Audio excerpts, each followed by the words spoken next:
There's a character I keep coming back to, and I've been trying to figure out why for longer than I care to admit. It's not the most tortured character in the show, not the one with the tragic backstory that the writers spent 6 seasons slowly unwrapping, not the one who gets the grand speeches, or the character who changes the most, or the one who carries the philosophical weight of the narrative in any obvious way. It's the dog. It's Jake. If you've watched Adventure Time, and if you're here, I'm guessing there's a fair chance you have, then you'll know that the show is one of those strange things that look like a colourful cartoon for kids, and turned out to be something considerably weirder and more interesting than that. A story set in a post-apocalyptic fantasy world, full of candy kingdoms and vampire queens and ancient cosmic entities, following a human boy named Finn and his magical shape-shifting dog named Jake, going on adventures, fighting monsters, occasionally confronting the void. The usual. And for a long time, Jake was easy to underestimate. He's funny, he's warm, he dispenses advice of wildly varying quality with enormous confidence. He makes sandwiches with genuine philosophical commitment. He naps with no apparent guilt whatsoever. Compared to some of the other characters, the Ice King with his fractured mind and his buried grief, Marceline and her centuries of complicated history, Finn working through what it means to grow up in a world that doesn't have a rule book. Jake seemed like the simpler one, the one you didn't need to dig into. And then I got older and started digging into him anyway, and found that the simplicity wasn't simplicity at all. It was something that takes a lot more work than complicated. The reference script for this channel spent an evening with Rick Sanchez from Rick and Morty, who is a character defined by his insight into the meaninglessness of the universe and the way that insight has made him miserable. Rick knows too much, and it has cost him everything that makes life worth living. That's one answer to the question of how to exist in a world without inherent meaning. It's a coherent answer. It's also a very unhappy one.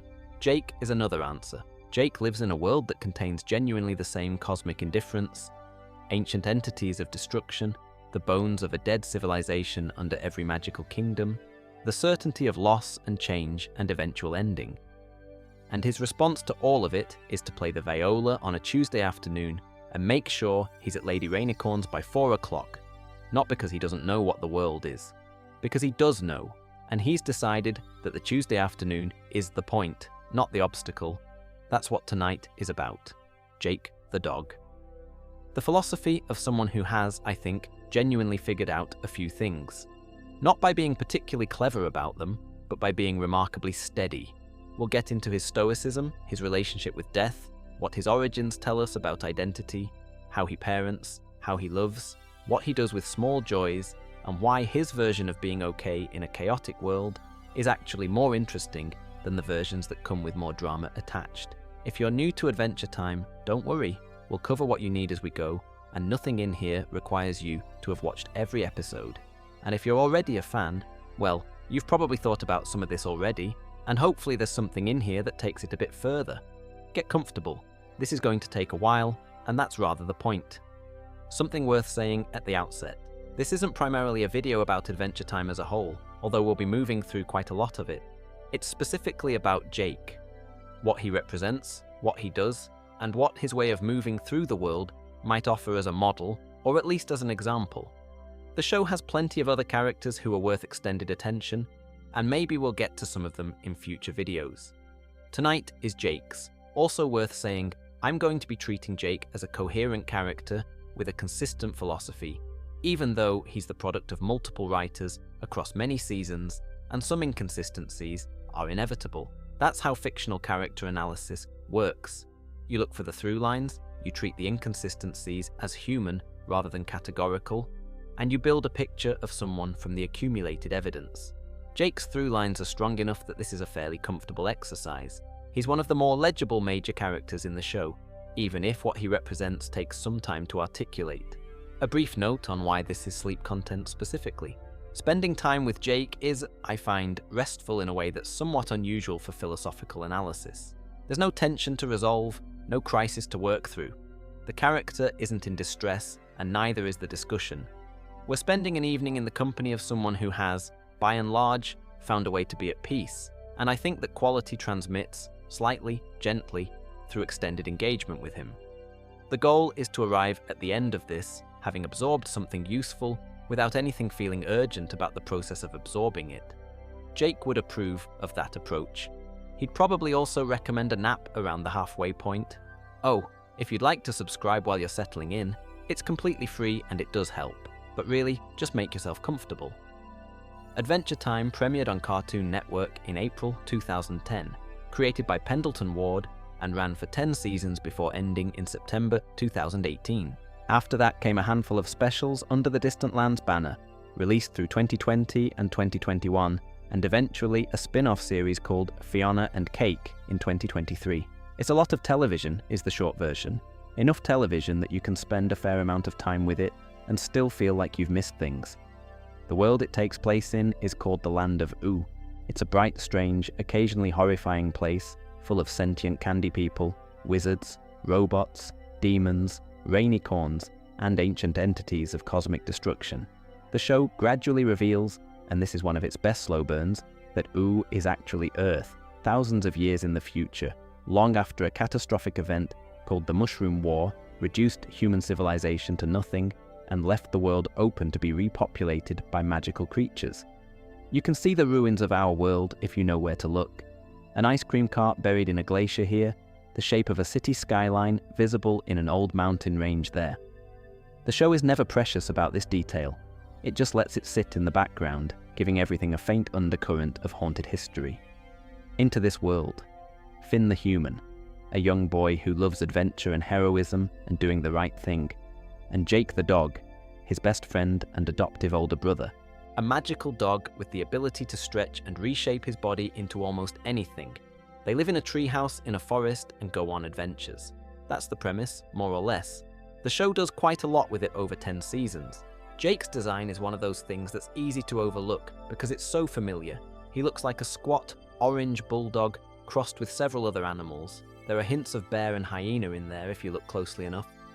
And his face is expressive in the way that good animated characters' faces are, which is to say it does a lot of work without appearing to try. John DiMaggio voices him, and has done since the original 2007 pilot short. DiMaggio, who you might know as Bender from Futurama, or Marcus Fenix from Gears of War, said when Adventure Time was ending that a lot of him is in Jake, and that he'd miss that connection. You can hear it in the performance. There's a lived-in quality to how DiMaggio plays him, a warmth that makes Jake feel like someone you actually know, rather than a character someone designed. It's a subtle thing, but it matters a lot. Jake without that voice would be quite different. Jake is 28 in what the show calls magical dog years when the series begins.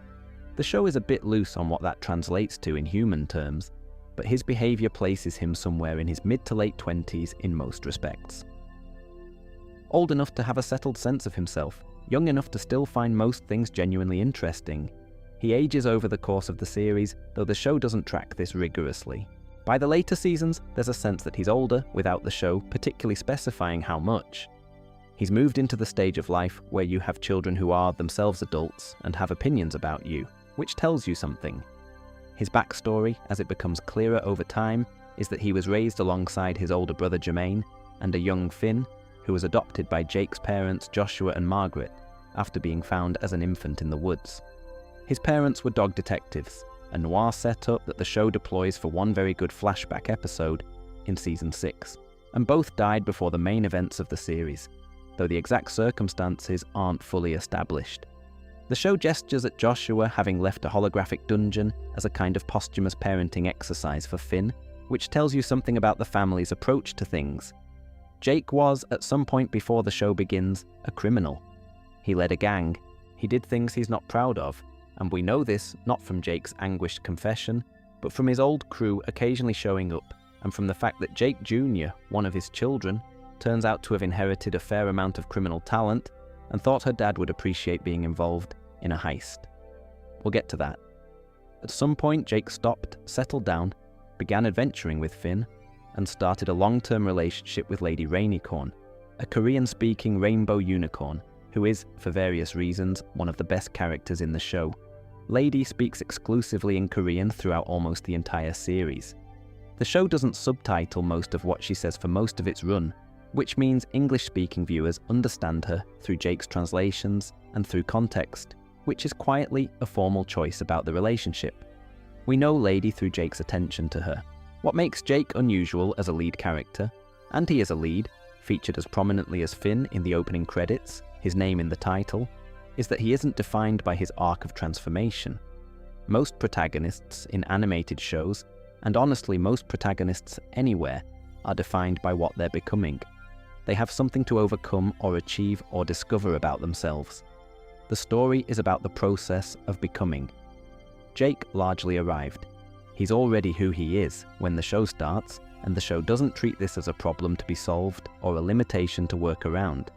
It treats it as interesting in its own right, which is an unusual storytelling instinct, and one that I think pays off considerably over the run. Pendleton Ward has mentioned that he wrote Finn and Jake as though running a session of Dungeons and Dragons, with motivations of slaying monsters, exploring dungeons, and finding treasure. He said Jake was more into the loot. I love this detail because it perfectly captures a certain kind of person. Not greedy exactly, and not materialistic in the acquisitive way.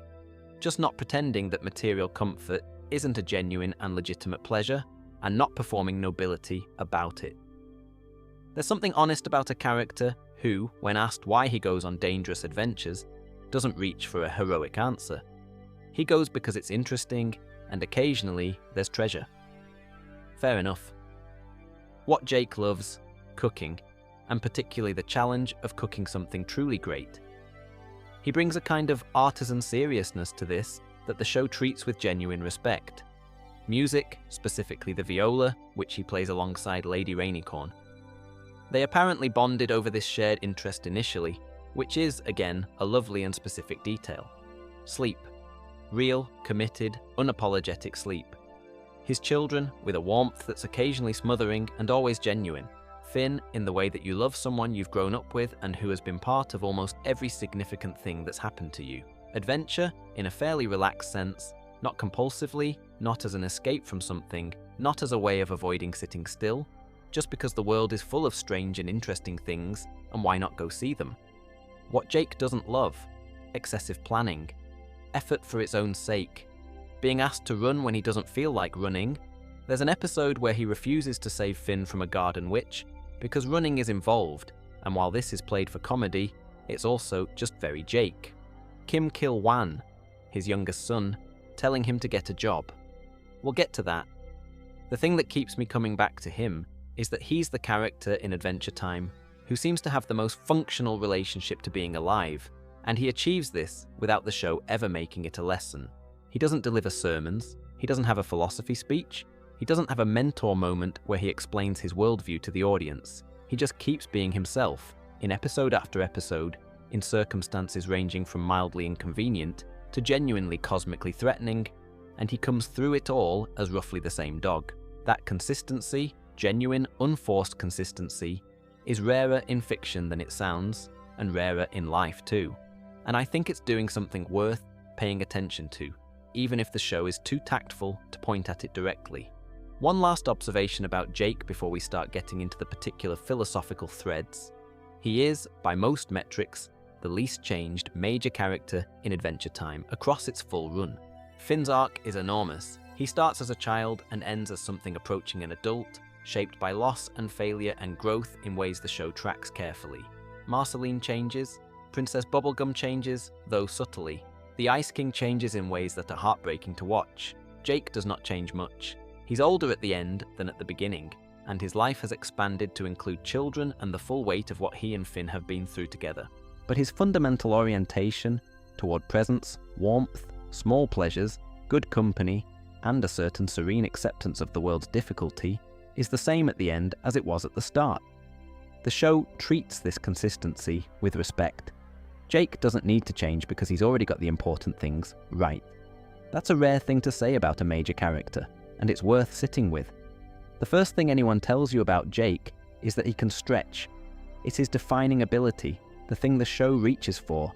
Whenever it needs a solution that isn't fighting, Jake becomes a boat, Jake becomes a house, Jake becomes a giant hand, Jake flattens himself under a door, Jake becomes an entire staircase when Finn needs one in a hurry.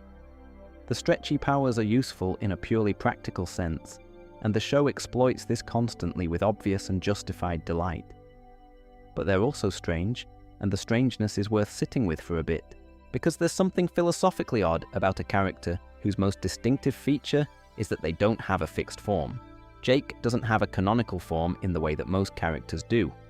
Most animated characters have a model sheet, a definitive version of themselves that the animators return to as the baseline, the thing the character is when they're not doing anything special. Jake has that in a nominal sense. There's a default Jake, resting, orange, vaguely bulldog-shaped, but his episodes are full of him being other shapes entirely, for extended periods, in ways that change his size and structure so completely that you'd never guess the underlying animal. And crucially, the show never treats his transformations as him becoming something other than Jake. He's Jake the boat, he's Jake the enormous fist. There's no sense of him vacating himself when he changes. The identity persists across the form. The origins of those powers weren't explained for a long time, which is typical of Adventure Time's approach to its own mythology. Early in the series, Jake casually mentions having fallen into a magical mud puddle as a puppy, and the show leaves it at that for years. It's a placeholder origin story that Jake himself apparently believed, which is a funny detail. He had a theory about his own nature that turned out to be wrong. Then in Season 6, Joshua and Margaret Investigations reveals the real story. Jake's father, Joshua, was bitten on the head by an alien shapeshifter called Warren Ampersand, and Jake was subsequently born from the resulting wound, fully formed, briefly singing and dancing, and then immediately asleep. The stretchy powers are biological, a mutation inherited from alien DNA. Princess Bubblegum, who is a scientist first and foremost, had been quietly foreshadowing this for seasons by dismissing Jake's abilities as a mutation rather than magic whenever it came up. So Jake's most visible characteristic, the thing he uses to help people, the thing that makes him useful, the thing that's most obviously and distinctively him, comes from something he had no say in and didn't know about for most of his life. I find that more interesting than the show perhaps intends it to be, though with Adventure Time it's genuinely hard to tell what's intentional and what just landed well. The writers had a tendency to embed things in the fabric of the show and leave them there, trusting the audience to find them. There's a philosophical question about identity that's been knocking around since at least ancient Greece and hasn't been definitively resolved, which is, what is it that makes you you? The obvious candidate is the body, the continuous physical object that you carry around through time, but the body changes completely at the cellular level over years. The atoms that compose you now weren't composing you a decade ago. The ship of Theseus, the old puzzle goes, if you replace every plank in a ship, is it still the same ship? If you replace every cell in a body, is it still the same person? Jake makes this question visible in a slightly absurd way. He literally doesn't have a stable body. He's a different shape at almost every moment, and yet no one, including the audience, has any trouble recognizing him as Jake. Whatever Jake is, it isn't primarily the arrangement of his atoms. His identity is something else. Something in how he engages with the world, how he treats people, what he cares about, the particular quality of his presence in any given moment. Philosophers have wrestled with this under various names. John Locke argued in the 17th century that personal identity is continuity of consciousness and memory. You are the person who has those experiences and remembers them. Derek Parfit in the 20th century pushed this further and suggested that what we think of as a continuous self is partly a useful fiction, a narrative we construct after the fact, and that's actually okay. Because the thing that matters isn't metaphysical continuity, but rather psychological continuity. The threads of personality, relationship, and value that run through a life. Buddhist philosophy has been saying something broadly similar for considerably longer. The self as a process rather than a thing. Identity as something that arises from moment to moment, rather than something that exists as a fixed, permanent object underneath the flow of experience. Jake doesn't cite any of these traditions. He just lives them, in the sense that he seems genuinely unbothered by questions about what he is, or what his shapeshifting means about his nature. He has a resting form he comes back to. He has consistent preferences and relationships and ways of being in the world. And when the situation asks him to be a boat, he becomes a boat, and then he stops being a boat, and he's still Jake. There's a version of Jake that could be read as someone without a self, just a convenient absence who takes whatever shape is required of them. That reading is available, and I've seen it made, but it doesn't square with the actual character. Jake has strong opinions. He gets attached to things. His favorite cup, his music, his children, his best friend. He gets competitive in ways that are slightly embarrassing. He has a temper that emerges occasionally, and a sensitivity that emerges more often. He's not nothing. He's just not rigidly attached to looking the same every moment, which is different. There's actually something kind of freeing about that, if you can get there. The rigidity with which most of us hold our self-concept, the defensiveness that comes up when something threatens our image of who we are, is mostly not useful. It doesn't protect anything essential. What's essential in Jake persists through every transformation. What's essential in you probably would too. The gender-swapped counterpart, Cake the cat, appears in the Fiona and Cake universe with the same stretchy powers. Cake's relationship to those powers is quite different from Jake's. More anxious about them, more uncertain, more prone to treating them as something to manage rather than just something she can do. It's a useful comparison because it suggests the show is at least somewhat aware that the powers themselves aren't the philosophy. What you have is less important than how you hold it. Thinking about it too much probably isn't the point, but it is a nice detail that the character who most embodies acceptance and adaptability also happens to be literally, physically incapable of staying in one shape. He might as well have been designed as a metaphor. He might have been. With Adventure Time, you can never quite tell. There's something about Jake's shape-shifting that's easy to miss in the practical context of all the boat-making and house-forming, which is that the powers are also simply expressive. Jake doesn't only transform when there's a problem to solve. He does it sometimes because it's pleasant or funny, or just because a shape occurred to him. He'll flatten himself to look at something from a low angle, or stretch a limb for no particular reason while he's thinking. The body, for Jake, is a medium as much as a container, a way of being in the world that includes play and curiosity alongside utility. This connects to something about how Jake relates to himself physically, which is without the self-consciousness that most people bring to their bodies. He doesn't seem to think about how he looks in the way that generates self-scrutiny. He's just in his body, using it, occasionally transforming it, without particularly reflecting on the transformation as significant. The body is just what he's working with. It can be a boat. It can also just be Jake, sitting there, comfortable in whatever shape he happens to be. The Enchiridion, the book of heroes' knowledge that appears in Adventure Time as a significant object, is worth a small mention here, since we'll be talking about the Stoic Enchiridion in the next section. In the show, the Enchiridion is a guide to being a hero, possessed by Finn and eventually destroyed by the Lich as part of a larger plan. It's a book of rules and wisdom for how to navigate the world heroically.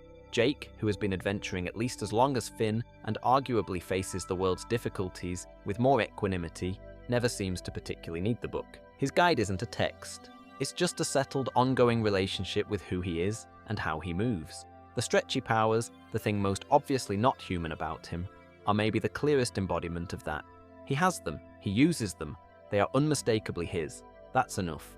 Season 5 of Adventure Time has an episode called Puhoi. It's a strange one, most of them are, and the philosophical centerpiece of it isn't the main plot, but a brief scene at the beginning, where Finn is sad because he told his girlfriend Flame Princess a joke and she didn't laugh at all, and now he's convinced something is badly wrong. Jake's response to this is one of the show's best moments, and it's delivered with such total casualness that it almost doesn't register as the genuinely good advice it is. You're getting all hung up on imaginary problems, Jake tells Finn. You gotta focus on what's real. Then, to illustrate the point, he picks up his favourite cup. A cup he has just told Finn is literally his favourite cup, and throws it out the window. Now it's gone forever, he says. So it's not real, and I don't care about it anymore. There are a few things happening here. The advice itself is sound. Finn is suffering over a problem that doesn't exist yet, a problem he has invented from incomplete information and projected forward into certainty. The cup illustration is absurd and slightly alarming, but the Adventure Time wiki, and I love that the Adventure Time wiki has this level of detail, notes that Jake's reasoning here is a direct reference to the third aphorism of Epictetus's Enchiridion, written around 135 AD. Epictetus was a Stoic philosopher, born into slavery in the Roman Empire, and his Enchiridion is a short manual for living that's been continuously in print for nearly 2,000 years. The third aphorism concerns the correct use of attention.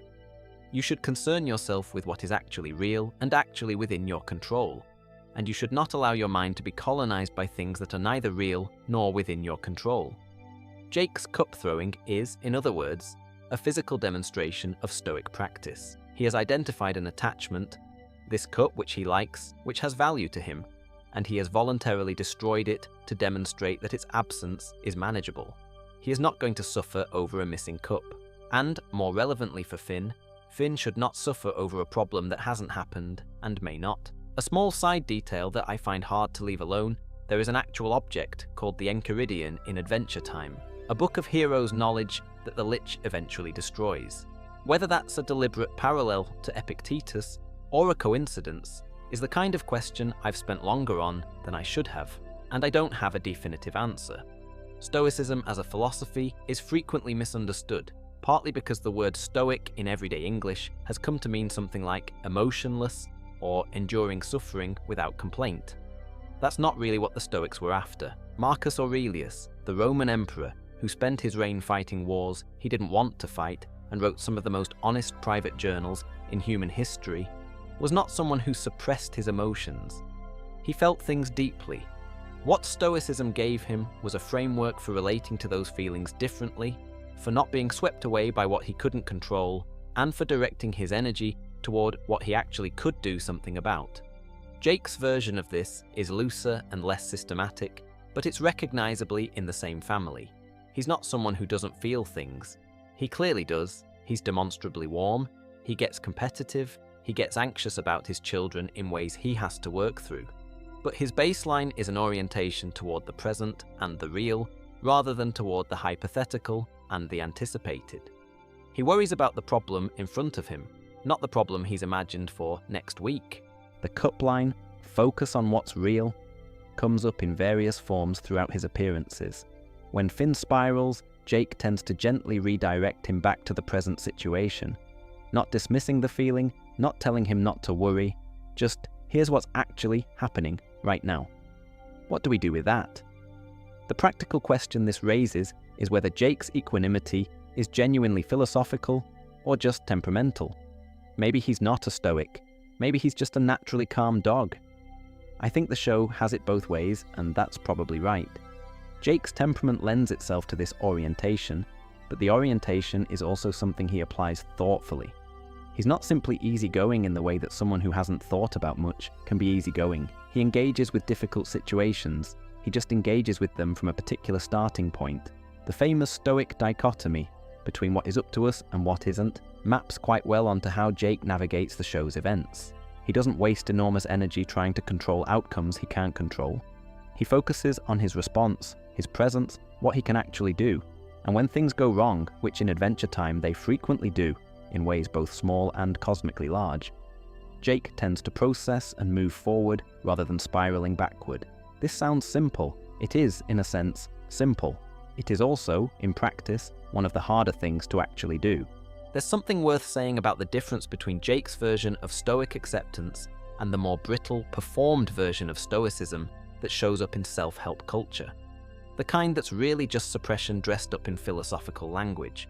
The self-help version says, don't feel bad things, cultivate a kind of inner armor that the world can't penetrate. Jake's version isn't that. He feels things. The anxiety about his children is real. The competitive streak is real. The warmth when Finn gets something right is real. He's not performing detachment, he's not building walls. What he's doing is more like feeling things, and then not letting the feeling determine the next move. Noticing the imaginary problem without being colonized by it. Noticing the grief or the fear or the competitive frustration, and then asking, okay, what's real? What's in front of me? What can I actually do? That distinction matters because the armored version of Stoicism, the one that's really about not feeling, tends to collapse under sufficient pressure because it requires constant maintenance and it cuts you off from the things that make life worth caring about. Jake is warm, he's connected, he cares about people. He just holds the caring from a place that's settled enough not to be destabilized by every fluctuation. There's also something in the cup scene that I think about from time to time, which is the cost of the demonstration. Jake didn't have to throw his favorite cup. He could have explained the concept without the physical act. He chose to do it, and the choice communicates something. The principle is worth more than the cup. He's not just teaching Finn with words, he's showing him, at a small personal cost, that detachment from particular things is genuinely achievable. The cup is gone. Jake is fine. This was, he's demonstrating, real rather than theoretical. It's a generous thing to do in its own odd way. Teaching someone that something is possible by doing it in front of them is often more useful than explaining why it ought to be possible. Jake's cup is now just a cup-shaped hole in the hedge outside the treehouse, and somewhere in the land of Ooh, it's doing more philosophical work than it ever did as a favourite cup. The question of what the Enchiridion object in Adventure Time represents is probably worth more than a passing mention. The Enchiridion in the show is described as a book of heroes' knowledge, instructions for being a hero in the land of Ooh, and it becomes significant enough that the Lich, the show's entity of pure destruction, eventually destroys it. A book of practical wisdom, destroyed by the embodiment of nihilism. It's a neat little symbolic gesture, and whether or not the writers were consciously thinking about Epictetus when they named it, the resonance is there. The Stoic Enchiridion is also, at its heart, a practical guide, not a grand metaphysical system, but instructions for navigating daily life without being destroyed by it. Focus on what you can control. Release what you can't. Don't suffer twice. Jake doesn't need the book. He's already living the content. But the Lich destroying the Adventure Time Enchiridion, while Jake, the show's most embodied Stoic, continues to thrive, is a quietly satisfying arrangement. There's a question implicit in the cup scene that I haven't addressed yet, which is, why does Jake have a favourite cup at all? If he's genuinely practicing non-attachment, shouldn't he not have preferences? Shouldn't it all be the same to him? This is where Jake's version of Stoic thinking is importantly different from asceticism, which is the tradition of renouncing pleasures and attachments entirely. Jake has a favourite cup. He loves the viola, he cares deeply about the sandwich. He has preferences and pleasures and specific things he's attached to. The Stoic move isn't to not care about your cup. It's to know in advance that the cup is temporary and your being okay doesn't depend on it. You can love the cup. You just don't need the cup to be permanent in order to love it while you have it. That distinction, loving things without needing them to last, is the more livable and more generous version of the teaching. It's the version that allows Jake to be warm and connected and engaged with life, while also being fundamentally okay when things change or end. He loved the cup, he threw it, he's still fine. He'll find another cup. The cup was never the point. The episode, Joshua and Margaret Investigations, is presented as a frame story. Jake, it seems, is telling Finn about the day he was born, narrating a flashback that follows his parents through a detective case that ends in a rather extraordinary way. The twist at the end of the episode is that Jake has been telling Finn some version of this story, but the flashback we've been watching is not Jake's story at all, because Joshua and Margaret agreed, on the day Jake was born, that they would never tell him. They took that secret to their graves. So Jake doesn't know what we've just watched. It's a quietly clever structural choice, and it sets up a character mystery that the show sits on for several more seasons. What happened? Joshua, a detective dog with a good hat and a stubborn streak, gets bitten on the head by a shape-shifting alien creature during a case.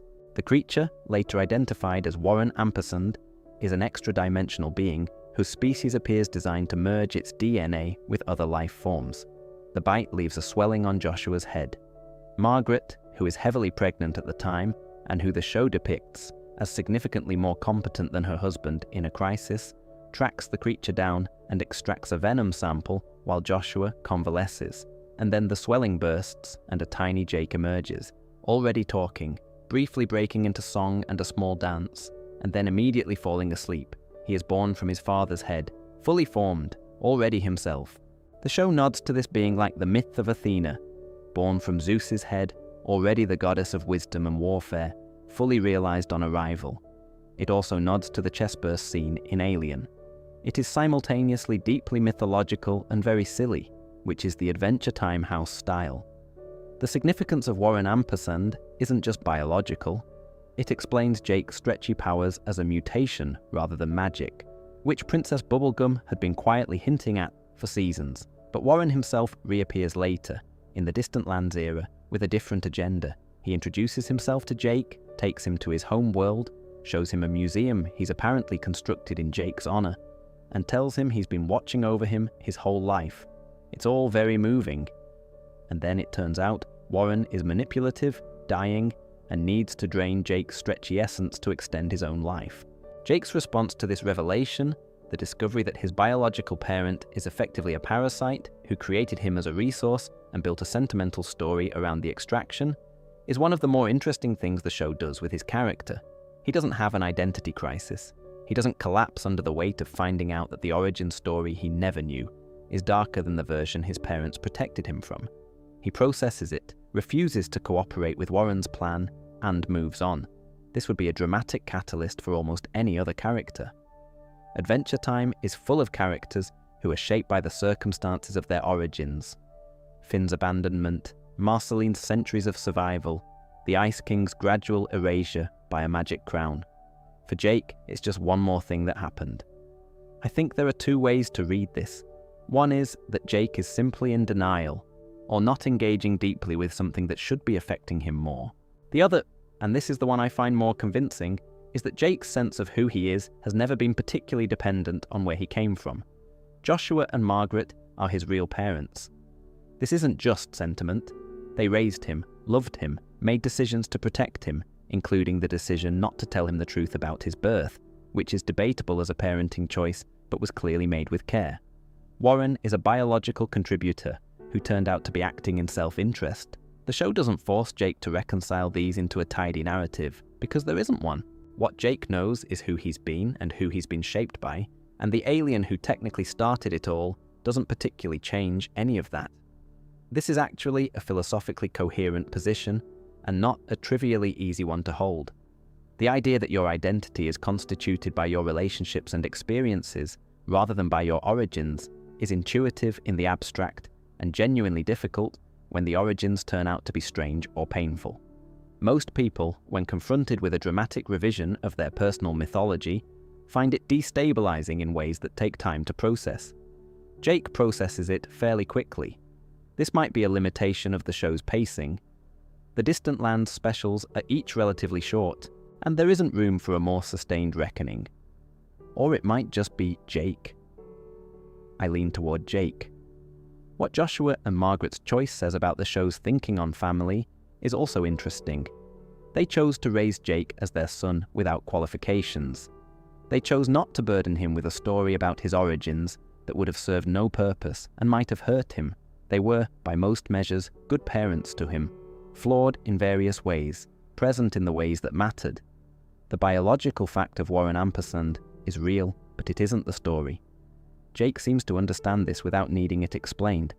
There's a moment in the Joshua and Margaret episode that stays with me, which is the quiet satisfaction in the two characters' faces when they're walking in the park the next day with both babies in a pram, Jake, born from Joshua's head via alien intervention, and Jermaine, born naturally, side by side, both loved, both theirs. Joshua's decision to wear a hat for the rest of his life, to cover the scar, is played as a modest joke, but it's also a choice to carry the secret gently, to fold it into the texture of daily life, rather than making it into a defining event. There's something in that about how families actually work, most of the time when they work well. The strange and difficult things get absorbed into the ongoing project of loving each other. They don't disappear. The scar is still there under the hat. But the hat fits, and the park is nice, and the babies are asleep. Jake, of course, never gets to see this. He finds out about his origin story much later, piecemeal, in circumstances that are far less gentle. And his response to the less gentle version is still essentially equanimity, which either speaks well of him or is evidence that he compartmentalizes more than it looks like from the outside. Maybe both.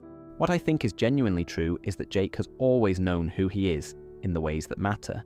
He knows he's someone who loves Finn, someone who loves Lady Rainicorn, someone who makes food with care and plays music with pleasure and takes the world as it comes without enormous drama. Whether that person came from a mud puddle or an alien shapeshifter or a wound in his father's head doesn't particularly change any of those things. He's still that dog. He'll keep being that dog. Warren Ampersand wanted to extract something essential from him. He didn't get it, partly because Jake refused, and partly because what's essential about Jake isn't stored anywhere that can be drained. It's just how he lives. There's a final thought about the Joshua and Margaret episode that I keep circling back to. The episode is, structurally, a mystery story. two detectives following a strange case to a strange conclusion. And the case, it turns out, is the mystery of Jake himself. His parents spent their professional lives solving mysteries, and the biggest mystery in their family was one they decided not to solve. They chose the protective secret over the full truth, and they carried that choice quietly until the end. Joshua's hat becomes, in retrospect, a tiny visual emblem of that, a small joke carrying a large weight. Every time he appears in a flashback or a posthumous hologram wearing that hat, there's a reminder underneath it of what he chose to conceal, and why, and how ordinary and loving a thing that concealment was. Jake never knew about the hat's significance. He knows now, years after his parents' deaths, in circumstances they couldn't have anticipated, and he seems, on balance, to think they made the right call. Not because the truth didn't matter, but because they judged correctly that it would hurt more than it would help at the time, and that he could come to it later, in his own terms, when he was ready. That's a sophisticated act of parenting, and Jake, who has now done his own parenting in his own complicated ways, probably understands it better than he ever could have when it would have mattered to him most. The New Frontier is a Season 3 episode, which means it aired in 2011, and it contains one of the most straightforwardly philosophical things Jake does in the entire run of the show, which is, he wakes up from a prophetic dream about his own death and is genuinely delighted. The dream, a croak dream as the show calls them, involves Jake floating in space, a small astronaut-helmeted creature called Banana Man, a rocket ship, and Jake running out of air and deflating while the Cosmic Owl watches. In the lore of Adventure Time, the Cosmic Owl appearing in a dream confirms it as a genuine prophecy. Jake wakes up from this experience excited to tell Finn about it. Finn is, reasonably, horrified. Jake's response is to try to get Finn to see it as good news. Finn, he explains, when I die, my individual Earth consciousness is going to go all over everywhere, while Glob tallies my deeds. He is not distressed. He is not in denial. He seems to have, somewhere along the way, made a genuine peace with the fact that he will die at some point, and the specific news that the point has been somewhat narrowed down doesn't unsettle that peace much. The philosophical tradition this sits in is an old one. Memento mori. Remember that you will die is a Latin phrase, but the idea runs through nearly every contemplative tradition in human history. The Stoics thought about it constantly. Marcus Aurelius wrote about it in his journals. Buddhist practice often involves direct contemplation of impermanence and death, not as morbid exercises, but as a way of keeping the value of the present moment in view. The Epicureans went a different direction, but arrived at the same conclusion. There's no death to dread, only absence, and absence doesn't hurt anyone. Jake's version isn't any of these exactly. It's more intuitive, less worked out as a formal position, but the effect is the same. He looks at the fact of his eventual non-existence without flinching, and what he finds there isn't terror, but something closer to acceptance. Finn, for most of this episode, is doing what most people do when confronted with the mortality of someone they love, trying to prevent it. He identifies the elements of the dream and starts engineering a situation where those elements can't come together. He fires a flaming arrow at Banana Man to scare him away. He insists on following the Banana Man to understand what his role is. He is, in the way that love often expresses itself, trying to hold back something that can't be held back. Jake, meanwhile, is mostly just interested in what happens next. There's a small detail in the episode I keep thinking about, which is that Jake's description of what happens when he dies, his individual Earth consciousness going all over everywhere while Glob tallies his deeds, is not borrowed from any established real-world philosophy or religion. It's Jake's own cosmology, assembled presumably from the various supernatural realities he's encountered over years of adventuring. He's made peace not with an afterlife he's been taught to believe in, but with one he's constructed for himself from available materials. This is philosophically interesting in a quiet way. Most people, when they achieve acceptance of death, do so within a framework they've inherited. Religious, cultural, philosophical. Jake's framework is improvised. It suits him. He seems genuinely comfortable in it. The show doesn't validate or invalidate it. The dead worlds we see later in the series don't map neatly onto Jake's described cosmology, but they also don't contradict it entirely. The point isn't whether Jake's specific beliefs about what happens after death are accurate. The point is that he has thought about it in his own terms and found a way to be at peace with what he found. The dream partially fulfills later in Season 5's The Comet. Jake does end up in space with Banana Man, but survives because the dream was a misreading.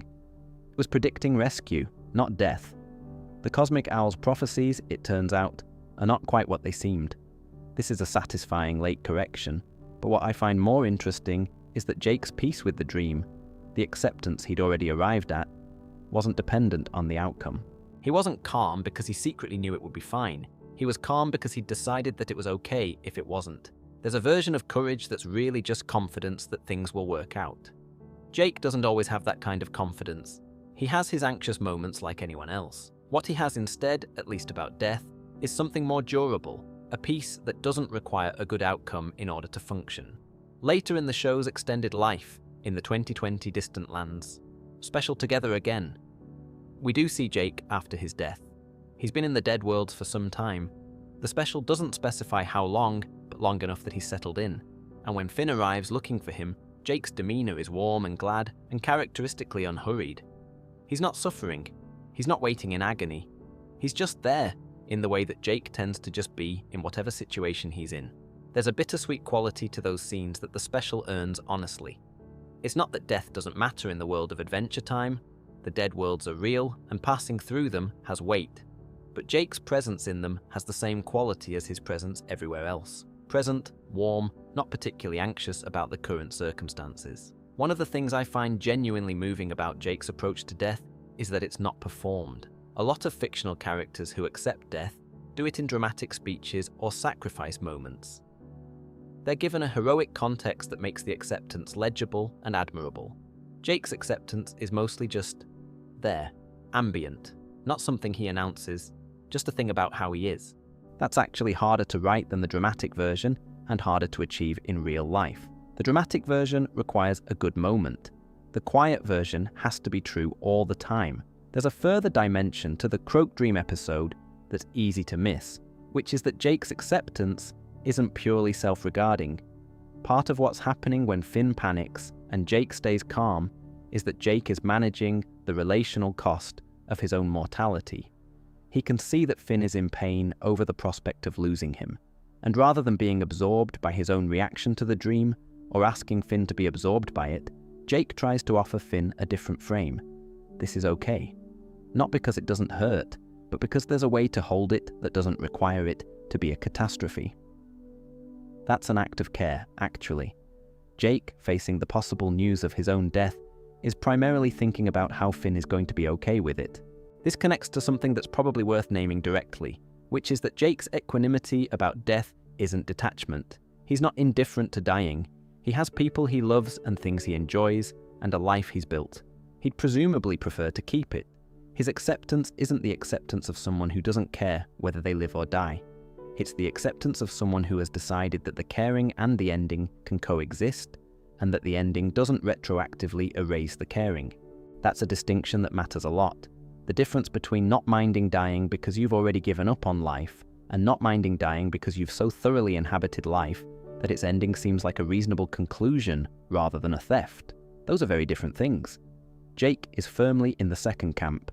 You can tell because of how much he enjoys breakfast. The cosmic owl, as a figure, appears elsewhere in Adventure Time in contexts that have their own interesting quality, but its role as the dream confirmer in Jake's Croak Dream is the most significant one. It's the thing that converts the dream from possibly meaningful to definitely meaningful. Jake doesn't argue with it. He accepts the witness, and then he makes breakfast. The combination of these two things, accepting the prophecy and making breakfast, is such a characteristically Jake move that it almost functions as a definition of him. Serious things are serious. Also, breakfast is breakfast.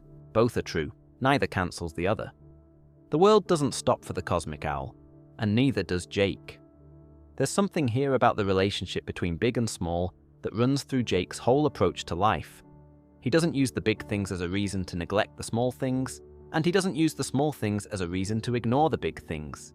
He tends to them in proportion to their actual size and nature. The Croak Dream is significant. It's also complete. The breakfast is also significant. It's also complete. He moves between them without the one eclipsing the other. This feels like wisdom in a way that's hard to explain without sounding either obvious or mystical. But most people don't manage it consistently. Most people either make everything significant, exhausting, unsustainable, or nothing significant, deadening, self-protective. Jake finds a way to have things be exactly as significant as they are. It's a quiet skill, and it's probably the most important one he has. Jake is 28 magical dog years old when the show begins, which makes him the older one, and he occupies the role of mentor, older sibling, and sometimes reluctant parent figure to Finn. This is explicit in the show's setup, but Jake is a very particular kind of mentor, and the particularities are worth spending some time on, because he does it in ways that aren't typical. The typical mentor in a children's animated show, and in fiction more broadly, is defined by their wisdom being correct. They give the protagonist advice. The protagonist either takes it or ignores it and learns the hard way, and the mentor's position is validated by how events unfold. The mentor is a fixed point that the protagonist orbits around. Jake is not that. Jake gives Finn advice that is regularly and sometimes dramatically wrong in its particulars. His counsel on romance is notoriously hit or miss. He means well, he draws on genuine experience, and he has delivered Finn into several situations that ended worse than they started. The episode Burning Low is the famous example. Jake misinterprets the situation between Finn and Flame Princess, gives well-intentioned but incorrect information, and the misunderstanding causes real damage. Not catastrophic, but real. The show is honest about this in a way that's quite unusual. Jake's advice is fallible. He knows more than Finn about some things and less about others. He's not operating from a position of omniscience, just from a position of experience and genuine care. What Jake does consistently, and consistently well, is something more fundamental than giving correct advice. He lets Finn feel what he's feeling without rushing to resolve it. He stays present.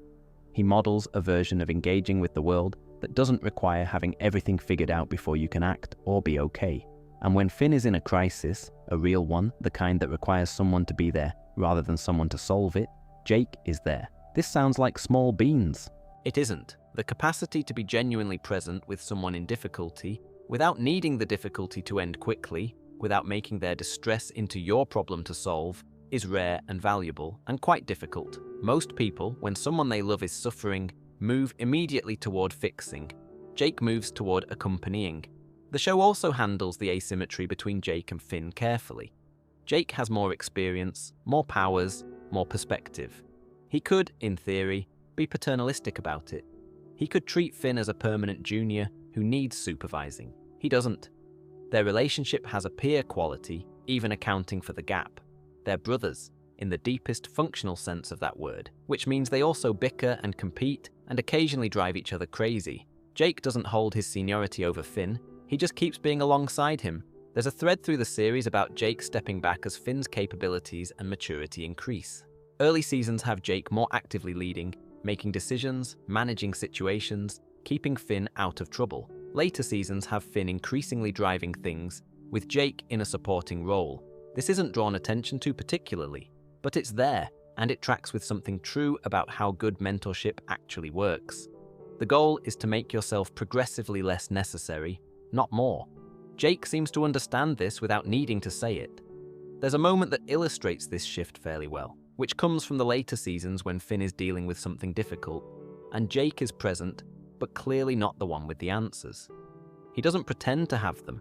He doesn't try to make Finn feel better by constructing a false confidence. He just stays. That capacity to stay without rescuing, to be present without fixing, to trust the other person to find their way, is a kind of love that the show depicts quite honestly, and that's harder to perform than the more actively helpful version. Finn is also, in his own way, genuinely good company for Jake. The relationship isn't only Jake giving and Finn receiving. Finn's enthusiasm for the world, his moral seriousness, his genuine desire to be a good person in complicated circumstances, these are things Jake values and that clearly enrich his life. A good mentorship relationship is one where both people are getting something from it, and Finn gives Jake a reason to keep adventuring, a reminder that the world is worth engaging with, a companion who takes things seriously enough to make the engagement feel like it matters. The relationship with Jermaine, Jake's actual biological brother, in the sense that Jermaine was naturally born to Joshua and Margaret, while Jake was born in the extraordinary way we've already discussed, adds a complicating note. Jermaine stayed, he maintained the family house, dealt with the demons his father had made bargains with, handled the practical and ongoing responsibilities that Jake walked away from to go adventuring. When Jermaine and Jake reunite in the Season 7 episode, Jermaine, there is real resentment in it. Jake's freedom, the thing that has allowed him to be so present and useful to Finn, to have adventures, to build the life he has, cost Jermaine something. The show doesn't resolve this cleanly, and I think that's the right choice. Jermaine and Jake part on decent terms, but the accounting between them isn't even, and the episode is honest about that. This is an important wrinkle in the Jake as functional person picture. His equanimity has sometimes meant other people absorbed costs that he didn't. That's not nothing. The show acknowledges it and then moves on, which is also a very Jake way of dealing with things. But I want to stay with the Jermaine thread for a moment, because it's the one place in Jake's story where his particular way of being in the world shows its shadow most clearly. Jake's freedom, his ability to follow his own instincts and live according to his values and be present for Finn, wasn't free. Someone else held the weight while Jake moved lightly. Jermaine didn't get to go on adventures. He got the house and the demons and the obligations that Joshua left behind, while Jake was out building a life that looked, from Jermaine's side of it, like someone getting away with something. The show handles this carefully enough not to make Jake simply wrong and Jermaine simply right. Joshua clearly had a favorite, and it was Jake, and that's part of why Jake was the one who got to leave. That's not Jake's fault, but it also produced a real inequality between brothers, and Jake's light relationship to obligation meant someone else carried more of it. There's a thing that people who are naturally free-spirited sometimes don't quite see, which is that their freedom is partly constituted by the people who aren't free-spirited holding things together. Jake's treehouse life exists partly because Jermaine is somewhere managing a house full of demons. The show sees this. It doesn't resolve it because it can't be resolved, but it sees it. The Jermaine episode is one of the show's quieter achievements. No big climax, no redemption arc, no dramatic reconciliation. Just two brothers who love each other and see each other differently and are trying, in a limited way, to be honest about it. They manage. It's enough. Before leaving the Finn-Jake relationship, there's something in what their dynamic models for anyone watching that I think gets overlooked. A friendship between people at different life stages that doesn't become condescending or dependent. Jake has considerably more experience of the world than Finn when the show begins. By the end of the show, Finn has grown into someone who is genuinely capable and occasionally more morally serious than Jake. This shift happens gradually and without drama. Most of the relationships in fiction between a more experienced person and a less experienced person eventually resolve in one of two ways. The younger person surpasses the older and the mentor is sidelined, or the mentorship relationship calcifies into a permanent hierarchy. Jake and Finn don't do either. The balance shifts as Finn grows, and Jake seems to find this straightforwardly good. He's not threatened by Finn becoming more capable. He's pleased. This is again what genuine mentorship actually looks like. A relationship that exists to become increasingly equal, and that succeeds when it does. There are episodes where Finn saves Jake, and episodes where Jake saves Finn, and the show distributes them pretty evenly over the run. The balance of debt between them is roughly level. That feels right for two people who've been adventuring together for years and genuinely rely on each other. Lady Rainicorn speaks Korean. Throughout almost the entire run of Adventure Time, Lady Rainicorn's dialogue is in Korean, unsubdued. If you don't speak Korean, you understand her through Jake's translations, through Finn's confused reactions, through context. English-speaking viewers are structurally in the same position as Finn, which means we experience Lady through Jake's love for her and his attention to her, which is actually a formally interesting way to depict a relationship. Lady is Jake's long-term girlfriend, and they have 5 children together, and they apparently bonded over a shared interest in playing the viola. According to Lady's official bio, they get along so well because of this shared passion. I find this detail genuinely charming. Not some great romantic collision, not a destined meeting or a dramatic save. They met, they both liked the viola, and the rest followed. Their relationship is one of the few in Adventure Time that isn't defined by its complications. The show has a lot of relationships built around longing, or loss, or the difficulty of two people being what they need to be for each other at the same time. Jake and Lady don't have that structure. They're in a stable, warm, long-running partnership, and the show depicts it as genuinely good without making a lecture of it. Jake meets Lady every day at 4 in the afternoon, reliably, which is such a specific and mundane detail that I've always loved it. Not a dramatic romantic gesture, just every day at 4, he goes to see the person he loves, because that's part of how he lives. It's commitment expressed as habit, which is arguably the most durable form of commitment there is. The episode Lady and Peebles in Season 4 has Lady and Princess Bubblegum going on an adventure together, while Jake and Finn are missing, and mid-episode Lady reveals she's pregnant. This isn't treated as a crisis, it's treated as big news in a situation that is already complicated, and the show moves forward. Jake's reaction when he finds out he's not present for the reveal is warm and overwhelmed in a good way. What Jake's relationship with Lady suggests about his philosophy of love is that he's not a romantic in the swoony declarative sense. He doesn't perform devotion through grand gestures. He shows up, he listens, even when listening requires being fluent in Korean. He makes space for her life alongside his. He doesn't seem anxious about the relationship in the way that a lot of romantic depictions require characters to be anxious in order to demonstrate that the relationship matters. There's a school of thought about love. You find it in various places, from Aristotle's discussion of friendship to contemporary relationship psychology, that distinguishes between passionate love, which is intense and variable, and defined by longing, and companionate love, which is steadier and deeper and defined by genuine knowing and consistent care. Most romantic fiction is about the first kind. Jake and Lady are clearly the second, and the show treats this as the better thing rather than the consolation prize. I should mention that Jake and Lady do bicker. The episode Card Wars has them playing a card game together, and Jake becoming obsessive and competitive in a way that's funny and slightly alarming. Lady, from what Jake translates, is not having it. This is also depicted warmly, because real relationships include bickering about card games, and a relationship that never had that quality would feel like something from a brochure. The thing about Jake and Lady that I keep coming back to is how much the relationship's health comes from Jake being genuinely himself in it. He doesn't perform a version of himself for her benefit. He's not trying to be impressive or compelling. He's just the same dog he is everywhere else, and she seems to love that, which is either very simple or quite profound, depending on how you look at it. There's a particular kind of exhausting relationship dynamic, probably familiar to most people who've been in one, where one or both people spend enormous energy being the version of themselves they think the other person wants, rather than just being who they are. The performed version of yourself is a lot of maintenance. It's also fundamentally unstable, because the real version keeps pressing up against it. Jake doesn't do this with Lady. There's no performed version. What Lady gets is Jake. The viola, the napping, the competitive card game, the bad jokes, the genuine warmth, the daily visits, the whole thing. The Korean language question is something I keep thinking about too. Jake learned Korean because Lady speaks Korean. That's it. He didn't make her learn English, or find a workaround, or decide that communication was too difficult. He became fluent so that he could actually hear her. That's a small and fairly large gesture simultaneously. There's a version of relationships, especially long-running ones, where you stop really listening at some point. You're responding to your memory of the person, your model of them, rather than the person who is actually there speaking.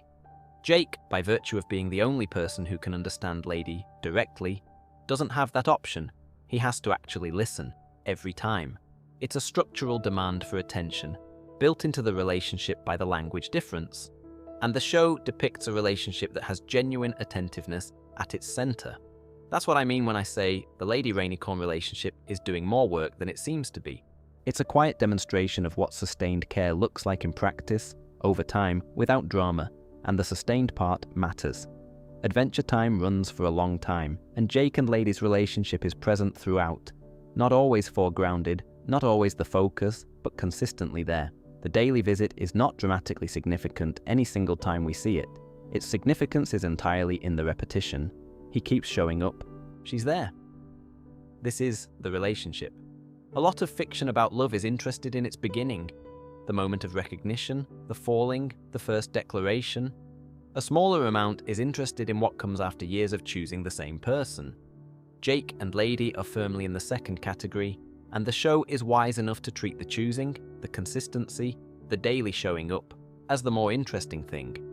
Not because falling in love isn't interesting, but because what you build after it is the longer project and the one that most needs depicting. There's also something gently interesting about the interspecies dimension of Jake and Lady's relationship that the show never makes into a talking point. Lady is a rainicorn, a horse-unicorn creature who can fly and phase through objects and speaks Korean. Jake is a magical dog of alien hybrid origin who can become a boat. They are, by any reasonable measure, quite different from each other. The show never treats this as an obstacle or even as a particularly notable feature of the relationship. They like each other. They have shared interests. They show up for each other. The rest is details. There's one episode worth singling out for what it reveals about Jake and Lady as a couple, which is an episode where Jake helps Lady get through something difficult by simply being present without trying to fix the unfixable. The show doesn't make a big moment of this. It's just two characters who know each other well enough to understand when the other needs company rather than solutions, and who provide that without needing to be asked. The ease of it is the thing. That kind of ease in a relationship takes years to build, or at minimum requires a certain quality of paying attention over a sustained period, and the show depicts it without drawing a circle around it. Somewhere in all this is a model of what a good partnership looks like that's genuinely rare in animated shows, or in most fiction. Not perfect. They disagree. They compete over card games. There are probably things off-screen that we don't see, but functional, warm, attentive, and honest. A relationship that makes both people more themselves rather than less. That Jake built this, given everything else about his life, the alien origin, the criminal past, the general tendency toward unstructured wandering, is actually quite remarkable. He's not someone who had an obvious template for what healthy partnership looks like. He figured it out anyway, probably by paying the same quality of attention to Lady that he pays to everything else he genuinely cares about, which is full, present, and without a lot of noise. There's a small and funny thing that sits alongside all of this, which is that Jake and Lady's relationship, for all its warmth and stability, isn't the most narratively foregrounded relationship in the show. Finn's various romantic relationships, his history with Princess Bubblegum, his difficult and genuine connection with Flame Princess, various others, get more screen time and more explicit examination. Jake and Lady are always somewhat in the background of the main action, and yet when the show ends and you look back at which relationship lasted, which partnership proved genuinely solid over the whole run, it's Jake and Lady. They're still together. They raise children together. They play the viola on Tuesday afternoons. The dramatic relationships got the storylines. The quiet, stable one got the life. That's probably also true when you look closely in the real world. The relationships that generate the most story are not always the relationships that generate the most good. Jake and Lady generate very little story. They generate a great deal of good. The show notices this. It's easy to miss. The episode Jake the Dad opens with BMO saying puppies in the most delighted way, which is a reasonable reaction because there are 5 of them and they are, in fact, very cute. Jake and Lady Rainicorn's children arrive in Season 5. Charlie, Jake Jr., TV, Viola, and Kim kill 1. They are introduced all at once. They age extremely rapidly due to Rainicorn physiology, and by the end of their first episode, Kim kill 1 already has a beard. Jake's approach to new fatherhood is immediately and recognizably human, which is to say, he is completely overwhelmed with love and terror in roughly equal parts. He starts consulting his late mother Margaret's parenting manual. He checks on the puppies constantly. He gets no sleep. He catastrophizes. He sees the puppies not moving and panics, touching each one repeatedly until they wake up. He is, in other words, doing that thing that new parents do, where the love is so enormous and so disorienting that it temporarily overrides everything else, including the capacity for basic function. The episode's arc is that Jake learns, through being rescued by his own children from a danger he walked into while distracted, that his overprotection isn't actually protection. Lady, who doesn't share Jake's anxiety, already understood this. She knows how Rainicorns age, knows they're resilient, has presumably adjusted her parenting instincts accordingly. Jake's fear, which is real and comes from real love, is making him less helpful to them rather than more. There's a particular kind of parent, and you'll recognize this either from your own childhood or from watching others, who loves their children so much that they can't quite bear to let those children experience anything difficult. The difficulty might teach them something useful. It might be necessary, but the love is too loud to let the difficulty through. Jake is briefly that parent, and the show is gentle about it. By the end of Jake the Dad, he's returned to the treehouse with Finn. The Rainicorn children are grown, or growing, and don't need him in the way he anticipated they would. This could be read as Jake abandoning his parental responsibilities, but the show doesn't frame it that way. Lady doesn't seem troubled by it. The children, insofar as we see them later, are fine. What Jake has done is recognize the limits of what his particular presence can offer, and stepped back accordingly. Later, there's Ocarina, Season 6, which is one of the most interesting episodes in Jake's arc. Kim Kil-Wan, the youngest pup who grew into a serious, humorless, highly competent businessman, has purchased the treehouse from Marceline and arrives to tell Jake he needs to get a job and pay rent if he wants to stay. Kim Kil-Wan runs a real estate company called KKW Enterprises. He wears a suit. He is everything that Jake is not, and the tension between them is immediately recognizable as the specific kind of parent-child tension that comes from a child having taken the opposite direction from the parent's values. Kim Kil-Wan isn't entirely wrong. Jake can be irresponsible. He has been, historically, irresponsible in ways that had costs beyond himself. His lifestyle is not one that a person with Kim Kil-Wan's worldview would look at and feel good about. Jake's response to all of this is to make Kim Kil-Wan an ocarina, a small clay flute, handmade, useless in any practical sense. Jake makes it as a gift, offers it with obvious love, and the episode ends with Kim Kil-Wan alone with the ocarina, saying nothing. The show trusts you to sit with that. The philosophical question that hovers over this is whether Jake's refusal to grow up, to acquire a job and a plan and a measurable output, is a limitation or a choice. Kim Kil-Wan sees it as a limitation, as evidence of an unfinished person. Jake seems to see it as something else, a considered relationship with what matters, even if it doesn't look like conventional maturity from the outside. There's a line from the earlier episode where Jake's son challenges him, and Jake's response is essentially that he wants to love and be loved, and that's what he has to give. The show doesn't adjudicate between these positions. Kim Kil-Wan's critique is fair. Jake's ocarina is also something real. Both things exist. Ocarina is one of the show's more poignant examinations of the Jake as free spirit question. Kim Kil-Wan isn't entirely wrong that Jake can be irresponsible. He is. He has been, historically, irresponsible in ways that had costs beyond himself. Costs that include the situation with Jermaine. Costs that include moments where the people around him had to compensate for his casual relationship with obligation. The capitalism Kim Kil-Wan represents, the suits, the real estate company, the insistence on measurable productivity, is partly a reaction to watching his father be carefree while the world demanded accounting. But Kim Kil-Wan is also wrong in the way that children who overcorrect from their parents are often wrong.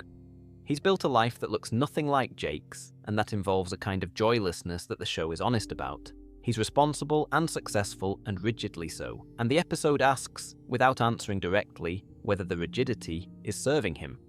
Jake's ocarina doesn't solve any of this. It's not a solution. It's an act of love that doesn't ask anything back. A small clay flute that Kim Kil-Wan can't do anything useful with, but that was made with genuine care for the specific person who will receive it.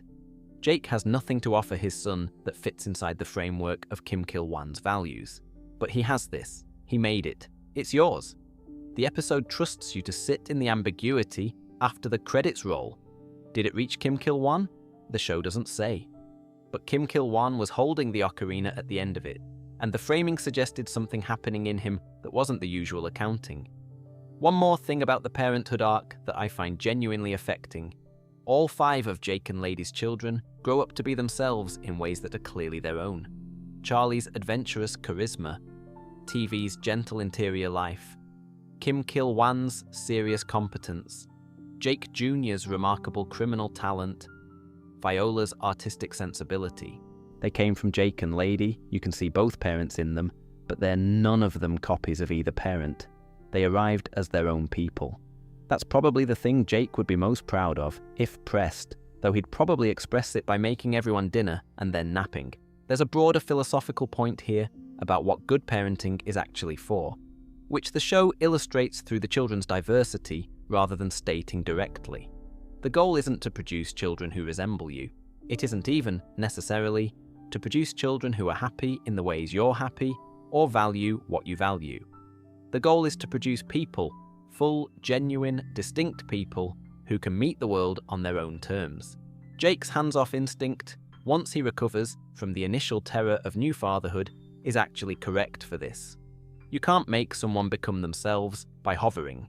The fact that Kim Kil-wan became someone so different from Jake is evidence not of Jake's failure as a father, but of the children's freedom to develop without being shaped into their parents' image.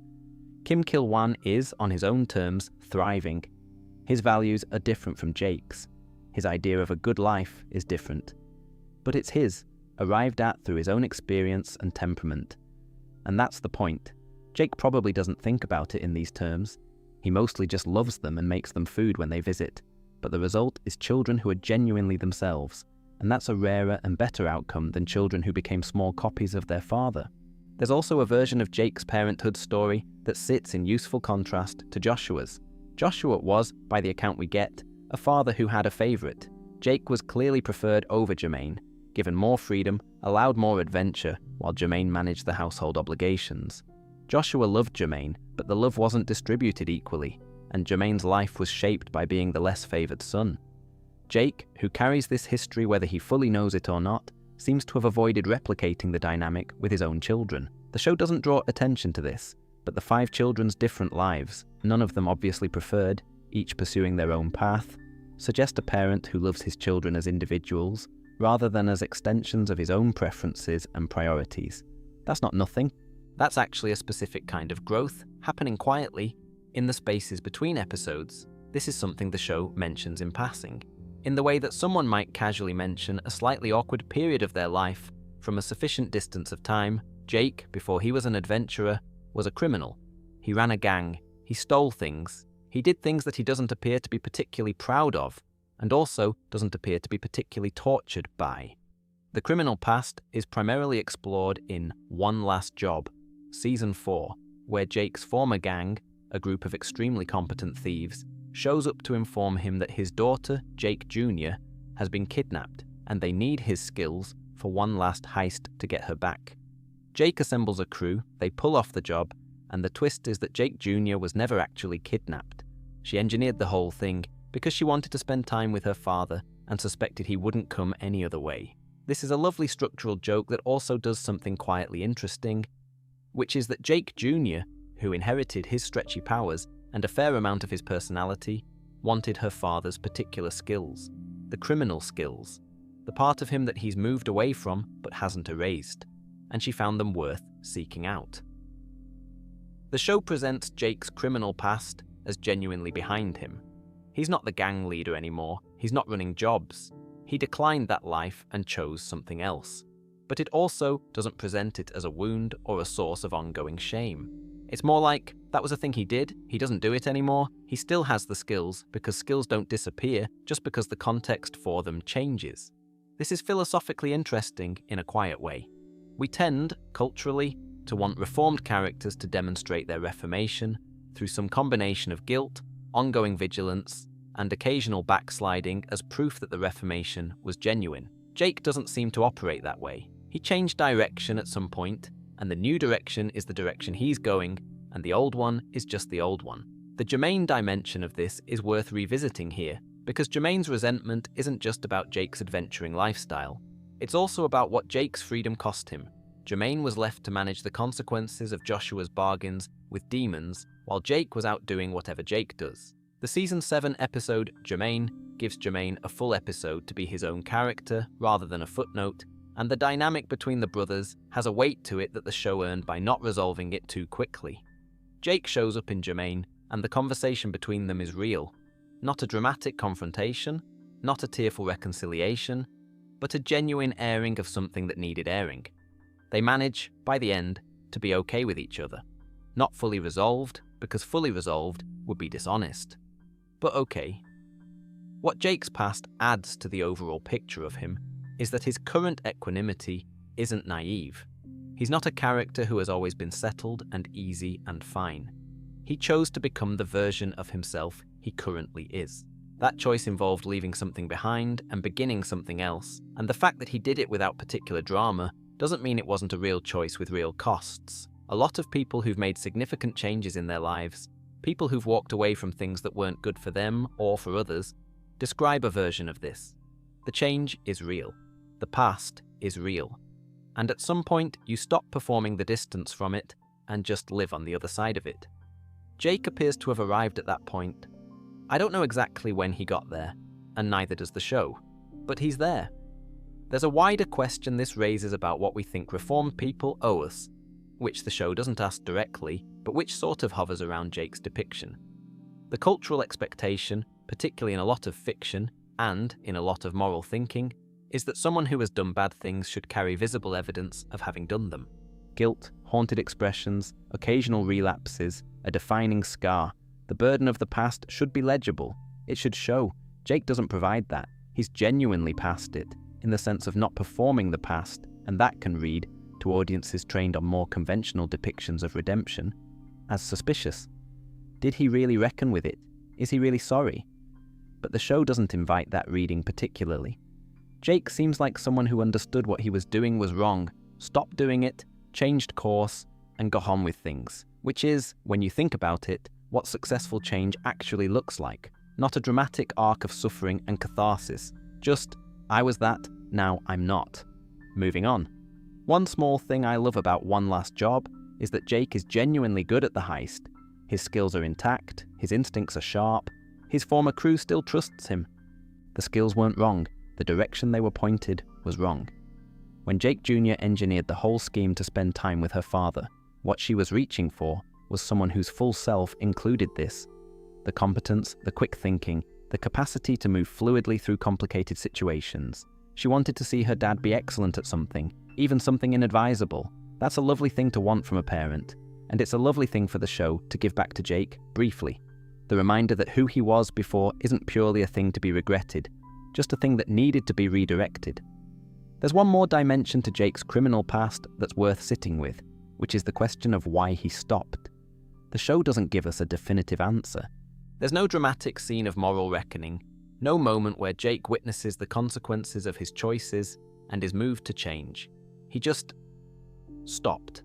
Started adventuring with Finn instead. Found Lady Rainicorn. Built a different kind of life. The absence of a conversion narrative is actually quite honest about how change often works. Most lasting personal change isn't a single dramatic moment. It's a gradual reorientation, shaped by relationships and circumstances, and new routines, until the person you were before is simply no longer the person who fits your current life. Jake found things that mattered more to him than running a gang. The gang became the past.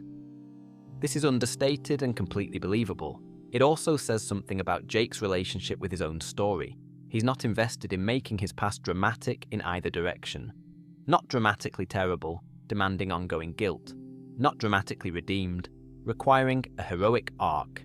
It's just, that happened, this is now, and now is more interesting than then. One thing that comes across in how the show handles Jake's gang is that they're not depicted as villains. Exactly. They're competent professionals at something illegal. They have relationships with each other, loyalty within the crew, genuine skills that they've developed over time. Jake's departure from this life wasn't a departure from bad people toward good people. It was a departure from one way of being toward a different way. The gang members are, in the episode, more bemused by Jake's current life than threatening. There's a sense of people who've moved through different chapters and ended up in different places. This matters because it gives Jake's past a texture that a cleaner moral narrative wouldn't allow. He wasn't rescued from villains. He changed direction, and the people he left behind are still living their lives. It's more complicated than a redemption arc, and the complication is honest. There's also a detail about Joshua's legacy that connects to Jake's past without the show making the link explicit. Joshua himself was a detective who dealt in bargains and dark materials.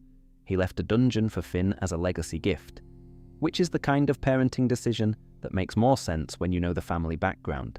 Jake's criminal phase may partly be the child of Joshua's world, a kid who grew up around edge cases and strange compromises and made some of his own before finding a better equilibrium. The show never says this directly. It doesn't need to.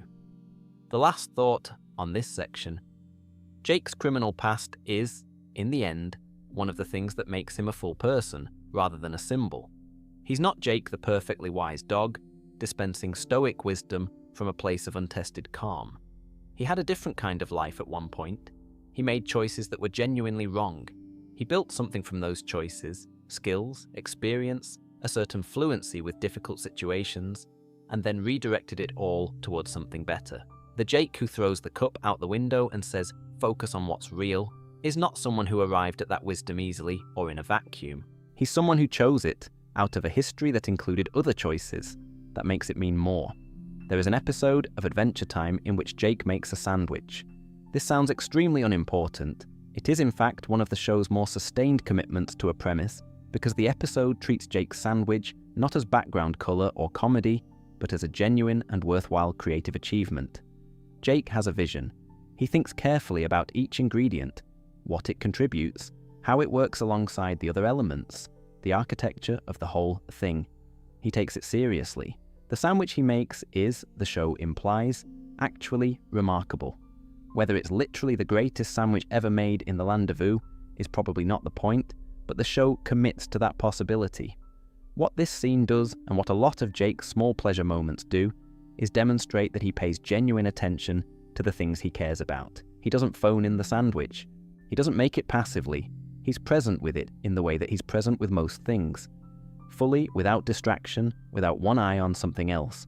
This is harder than it sounds. Most of us, most of the time, are not fully present with the things we're doing. We're doing one thing and thinking about another, or doing one thing and planning the next thing, or doing one thing and reviewing a previous thing. Full attention to the current thing, the sandwich, the music, the cup of tea, the conversation, is a practice, and it's one that most contemplative traditions across history have pointed at as being surprisingly central to the quality of a life. Jake plays the viola. So does Lady Rainicorn, which is how they found each other. This is a lovely detail for several reasons. The viola is not a glamorous instrument. It's the middle sibling of the string family, sandwiched between the violin and the cello, perpetually the subject of musician jokes.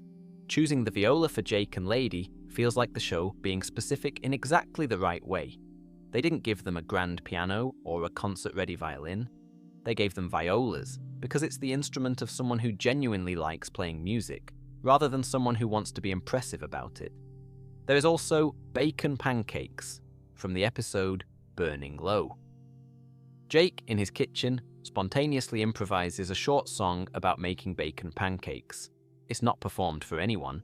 It's not a moment of self-expression designed to communicate something. It's just Jake being happy while cooking breakfast and expressing that happiness in the immediate and natural way available to him. The song became, in the years after the episode aired, one of the more beloved pieces of music from the show. There's a version of it set to the New York theme from the old SNL bit. People have covered it. It has outlasted the moment of its creation in a way that Jake absolutely didn't design or anticipate. Because he wasn't making it for outlasting. He was making it for right now. The philosopher who keeps occurring to me in relation to Jake's approach to small pleasures is Epicurus, who has been badly served by history. Epicureanism, as a word, has come to suggest luxury and excess, the Epicurean lifestyle as a life of fine dining and refined pleasure.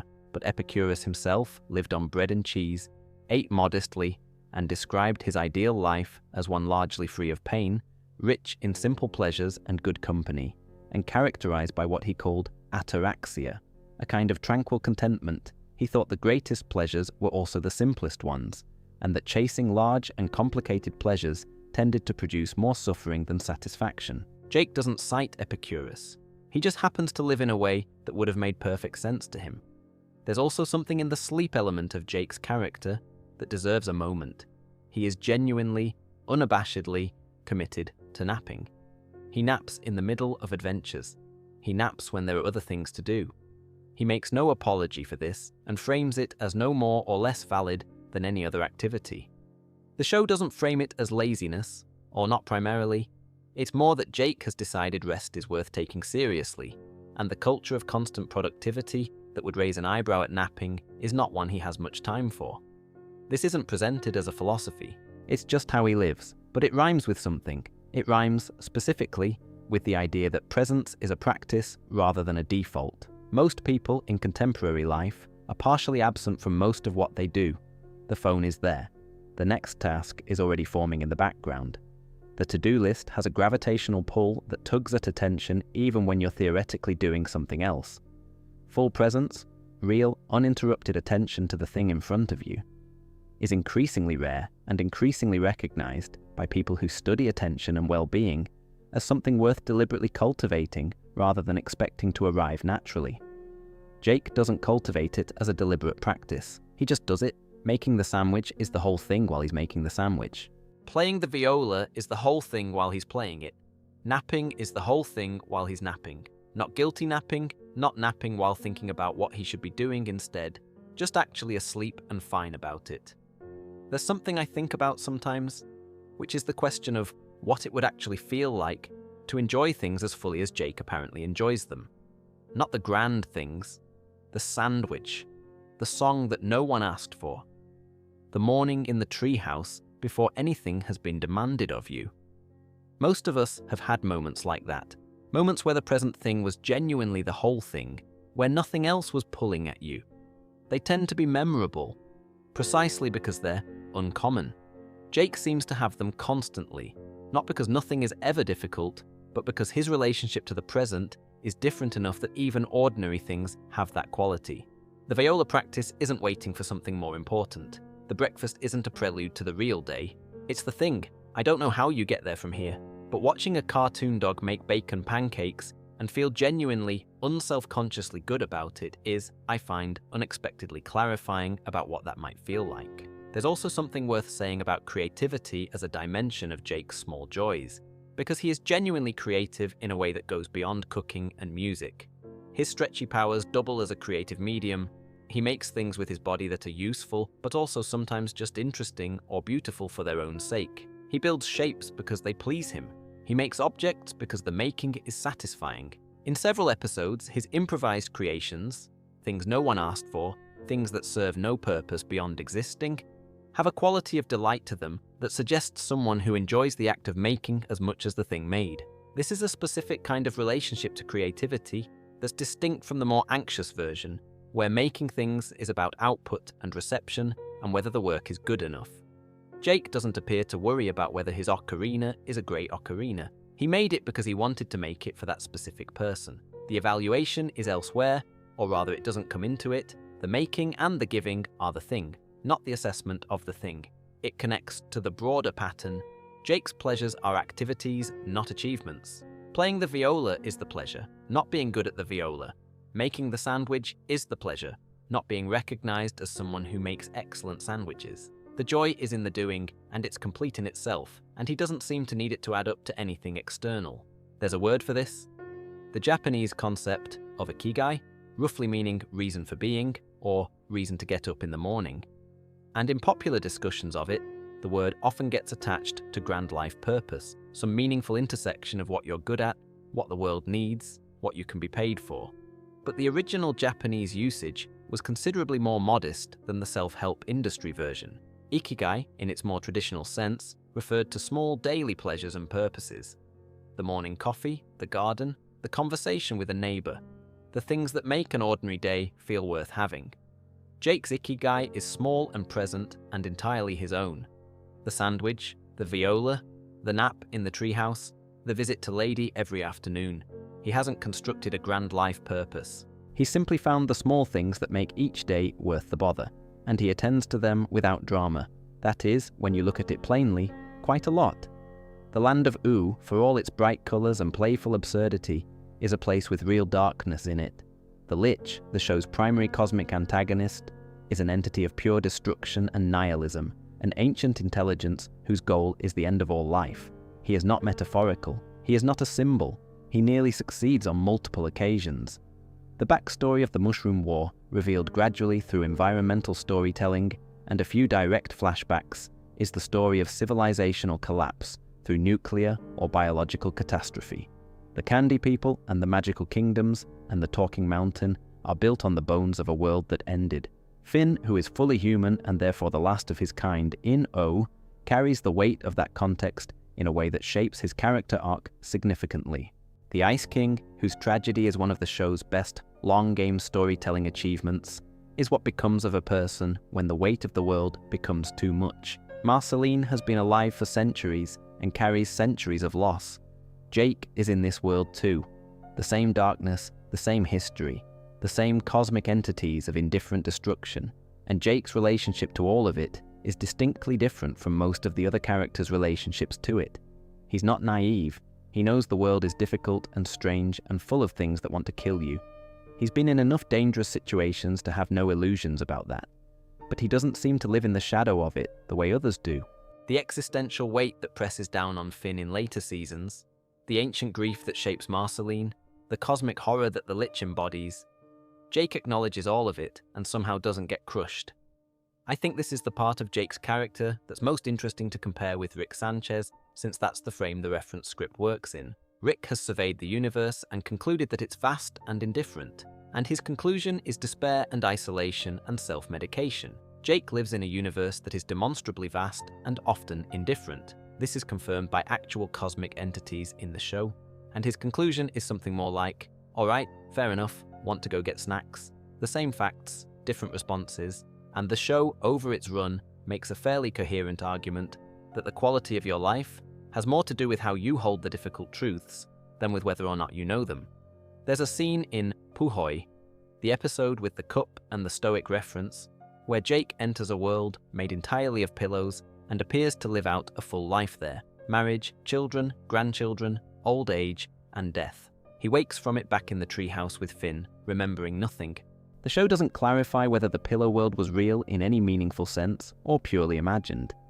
The ambiguity is deliberate and slightly haunting, but even engaging with that ambiguity, Jake's response is characteristically undramatic.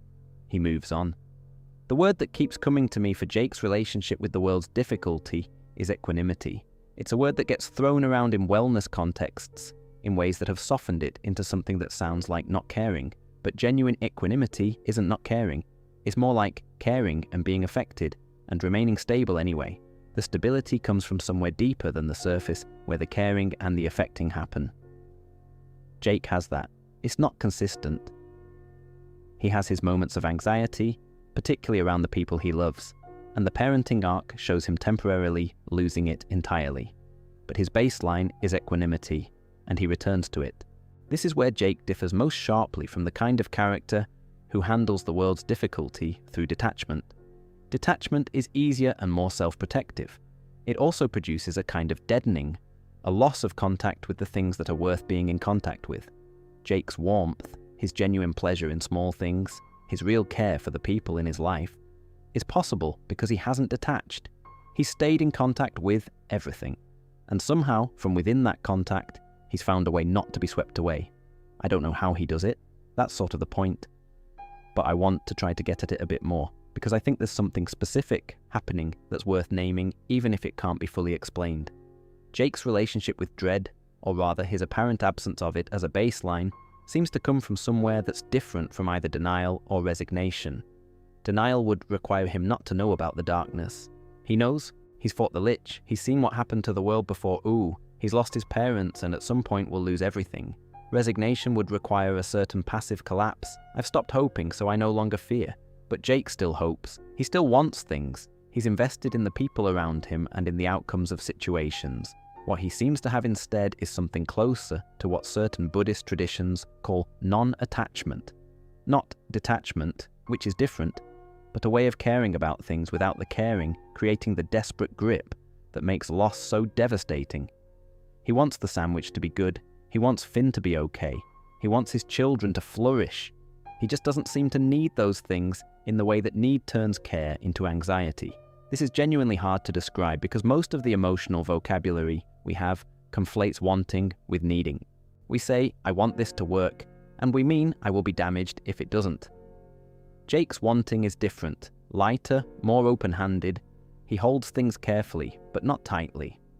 There's a specific moment in the series that I find quietly revealing, which comes from one of the later seasons, when Jake and Finn are having a conversation about aging and about what it means that Jake will probably die before Finn does. Jake handles this with a kind of warmth that isn't fake. He's not dismissing the sadness. He's not telling Finn not to think about it. He just holds it alongside everything else without it becoming the only thing in the room. That's the thing. Everything that's difficult about being alive is in the room for Jake, and it isn't the only thing in the room. There's also the sandwich. There's also the music. There's also Finn right now, in front of him. The difficulty doesn't crowd out the rest of it.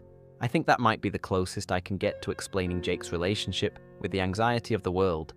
The difficult things are real, and they're in the room, and they aren't the only things there.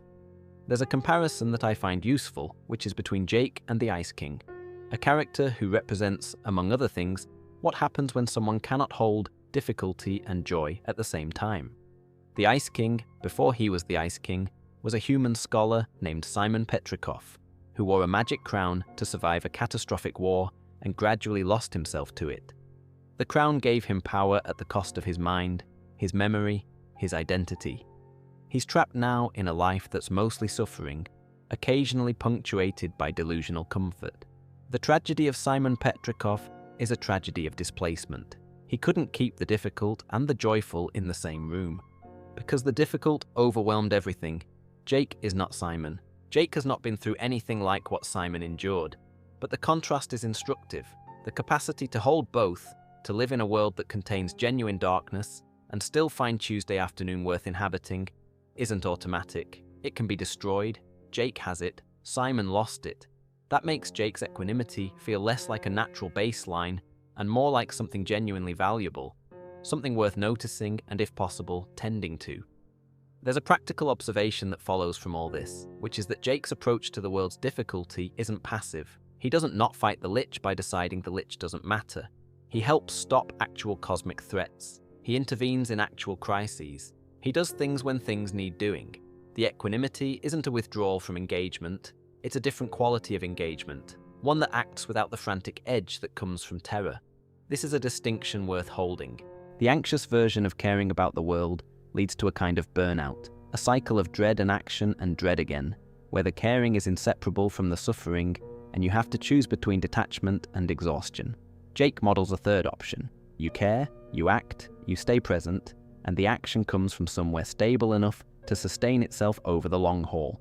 Not heroic in the self-immolating sense, just consistently useful over a long time without falling apart.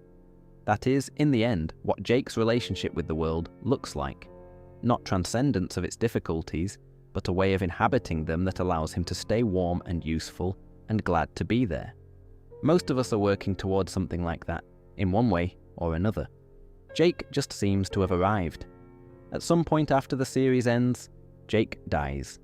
The show doesn't show us this directly.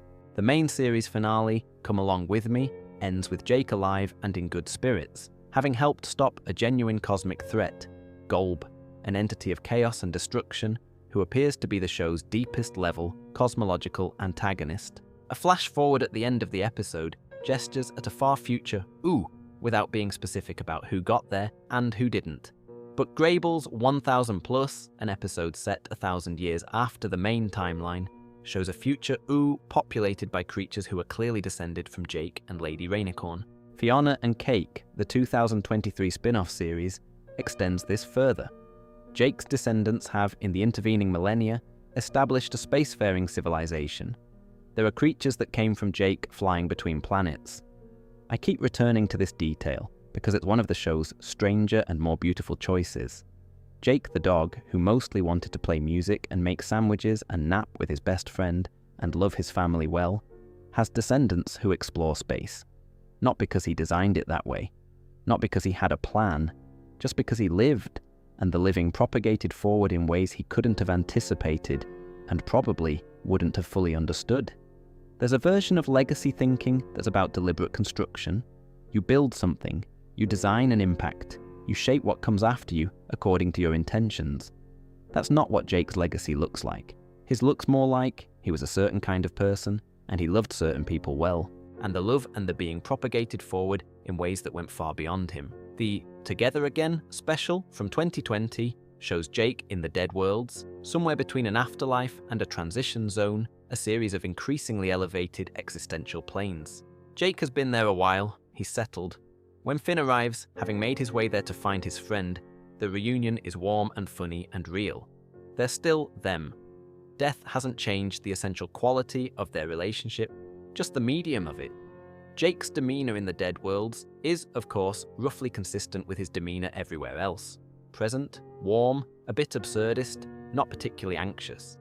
He has opinions about the dead worlds. He's been observing things. He's fine in the way that he is usually fine, not performing fineness, but actually at peace with his current circumstances.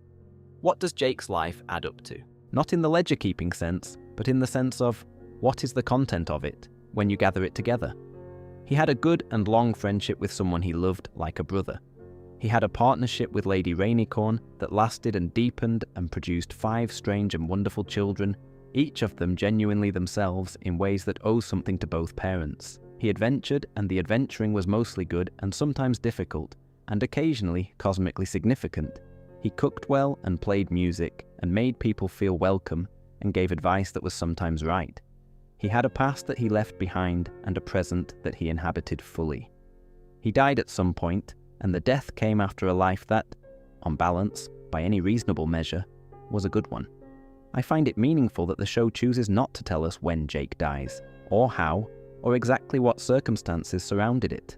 We know he's gone because Together Again takes place after his death, and Finn has to travel to the dead worlds to find him, but the death itself is kept off screen. This is the right choice. Jake's story isn't about his death, it's about his life, and specifically about a way of living that's interesting regardless of how or when it ended.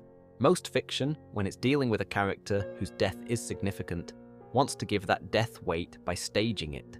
The heroic sacrifice, the meaningful last words, the moment of ending that casts everything before it in a new light. Jake doesn't get that, at least not on screen. What he gets is the reunion with Finn in the dead worlds, which is warm and funny and completely consistent with the relationship as it always was. The death didn't change them, that's the statement. And of all the things the show says about Jake, that might be the truest one, that a life lived the way he lived, it doesn't need a grand ending to mean something. It already meant something. It meant something the whole time. This is not a spectacular legacy in the sense of world historical significance.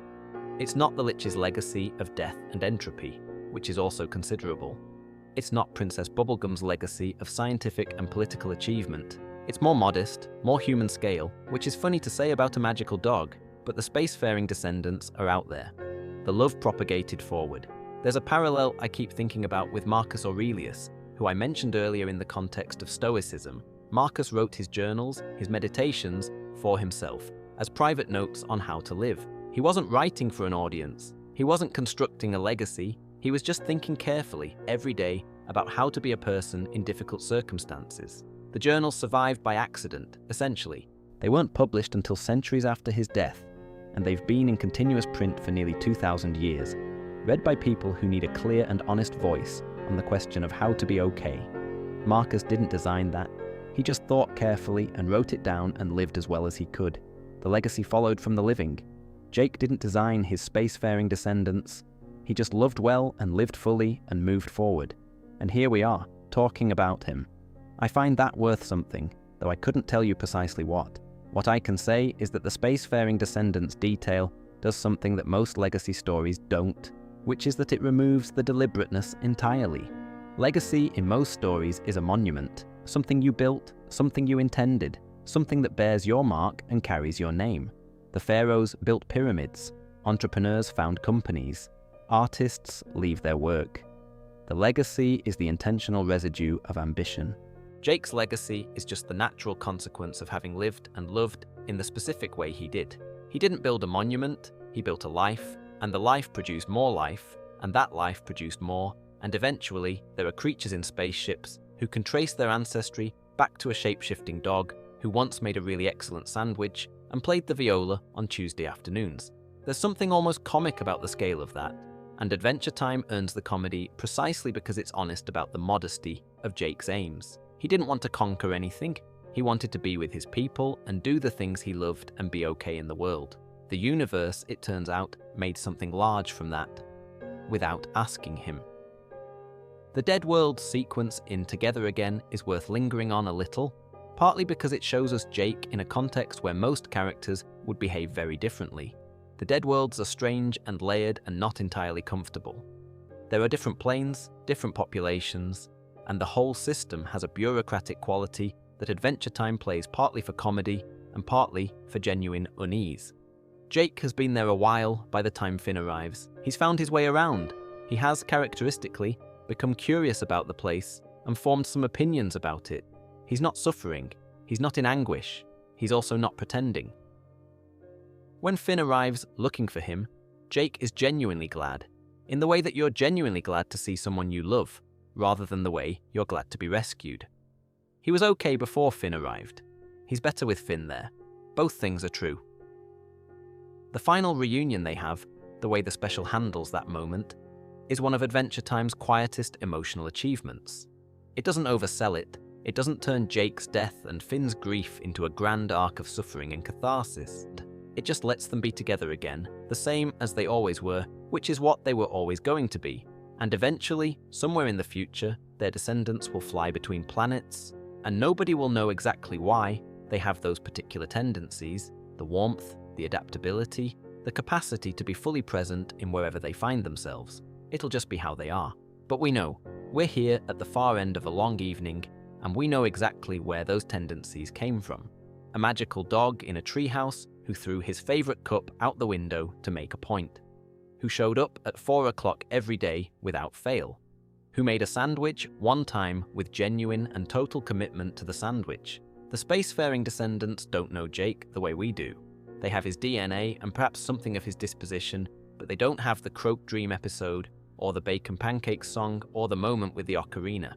They carry the consequences of his life without the story of it. That asymmetry, the story here, the consequence there, the two separated by 1,000 years, is one of the things that makes Adventure Time feel like it's operating at a scale most shows don't attempt. Most shows end when the story ends. Adventure Time gestures, gently and without drama, at the idea that the story's consequences don't end with the story. That the way someone lives, the specific quality of their presence and care, propagates forward through the people they touched and the people those people touched, across time in ways that are real even when they become unrecognizable.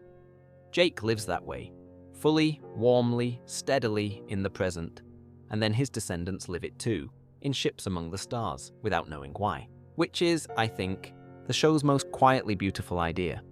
I've been thinking about why Jake is a useful character to spend time with, and I think it comes down to this. Most of the characters we turn to for philosophical depth are defined by their struggle. The tortured ones, the brilliant and broken ones, the ones whose insight comes from suffering. There's a lot of value in those characters. They articulate things about pain and meaning that need articulating. Jake articulates something different. He articulates what it looks like when someone has, without making a ceremony of it, arrived at a way of being in the world that works. Not perfectly, he's fallible, he gets things wrong, he has his difficult episodes. But basically, mostly, in the orientation he brings to each day, he's okay. And his being okay isn't passive or unearned.